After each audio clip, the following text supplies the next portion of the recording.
Hi, my name is Mandy. And my name's Russell. Well, we are a couple, and well, we met because we really appreciate each other's art. So I ended up going to his house with a couple of friends, and I didn't know him at the time. And I saw all of this art all over the house, and I was thinking, like, who is this person? I really like their artwork.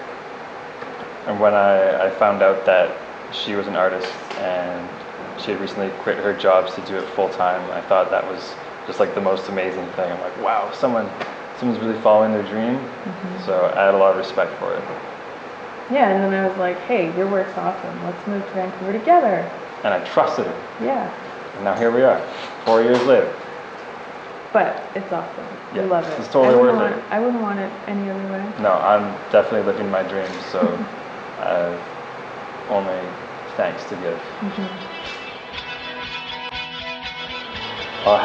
Having validation for your own ideas is fantastic. It's always good. Like, it's not the driving force of why I make art. I make art because it's my own compulsion, but it helps let you know that maybe you're on the right path. Something like Papergirl, where you're directly engaging the public, I think it's important because the general public, they may not necessarily go to gallery shows, they may not necessarily have a relationship with art, yeah. They may think art is a certain thing that they're not a part of, or they're a part of a certain aspect of it, but someone comes up on the street and hands you some art, then you're forced to confront it in new ways, which is, I think, valuable for everybody. Well, it's a really approachable way to do it, and I think if you are pursuing art as a career, you really have a desire to connect with people.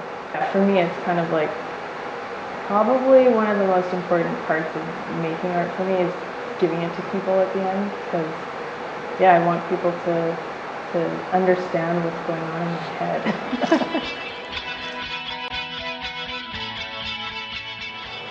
Well, for me, I usually start with just kind of like gleaning the internet or various art books for, well, I don't know, I guess it's just like a little spark, so I'll just look at a million different images, and then all of a sudden I guess like this kind of wave will build up, and I'll just have to like express something.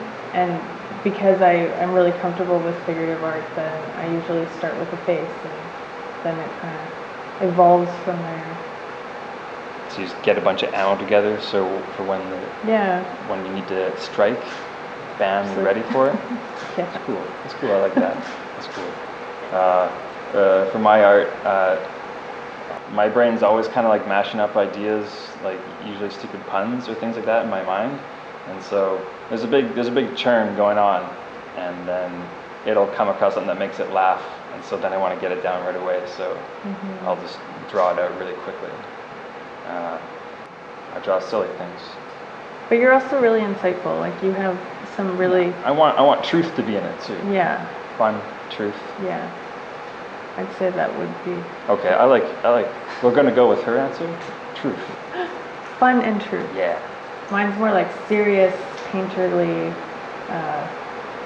surreal beauty. So we get the whole range, appeal to all the demographics. Mm-hmm. It's the kind of mainstay of my art practice right now is printmaking and silk screening. As I wanted to make cards that were an alternative to kind of just the mass-produced Hallmark sort of stuff that has a bit more soul into it. Like, growing up, we'd always hand-make cards for our friends and family, and so it was an easy progression of that. So I like that, and I silk screen it, and then I paint all the colors individually, and then I wrap it up and I send them around the world, and people respond to it really well.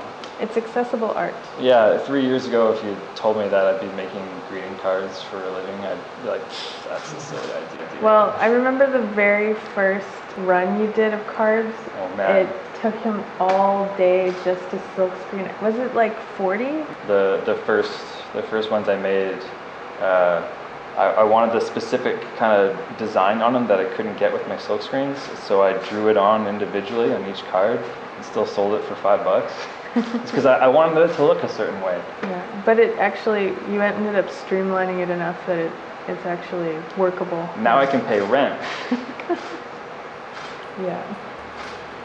It's a labor of love Yeah. at the end of the day. Hand paint it all. Yep.